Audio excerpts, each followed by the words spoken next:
По пријавата дека СДСМ собира лични податоци од граѓаните преку апликација на смарт телефоните, шефот на штабот на председателскиот кандидат Гордана Силјановска денеска беше повикан на средба со председателот на ДИК. Дополнителни сомнежи им предизвикало тоа што апликацијата е избришана уште вчера, само половина час откако го открија случајот, и иако се уште се гледа на пребарувач од Google, веќе не може да се симне од Google Play. Поставили и други дилеми во ДИК.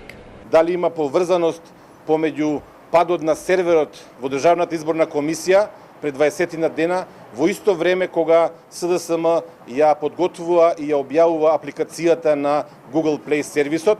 Исто така имаме сериозни прашања во врска со представникот на Социјалдемократскиот сојуз во Државната изборна комисија, во екипата која што работела на прочистување на изборните списоци. Тоа лице имало пристап до матичните броеви на сите граѓани. Од Државната изборна комисија вела дека тие не се надлежна институција за ова прашање и да утврдат прекршување на изборниот процес, се што можат да направат е предметот да го проследат до обвинителството, но сепак ќе го разгледаат случајот. Секако овие наводи Државната изборна комисија ќе ги разгледа и истите кога ќе ги разгледа ќе биде и доставен одговор до подносителот. За утре е закажана средба на тимот на Силјановски и во јавното обвинителство. Од ВМРО ДПМН вела дека и тие ќе поднесат жалби до институциите, но немаат доверба во нив. Ако тие можат да следат кој каде се движи, каде бил, што лајкувал, што напишал, како напишал и така натаму, какво е тоа, едноставно, како да ви кажам, тоа е веќе наблюдување, тоа е веќе следење.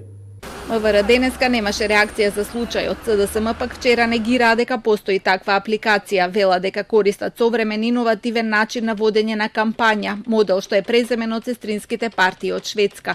Системот, тврдат, не прибира лични податоци за граѓаните, не содржи фотографии, ниту интернет активности и дата податоци од паметни телефони. И повикаат државните институции да извршат увид и како што вела да ги демантираат лагите на ВМРО ДПМН.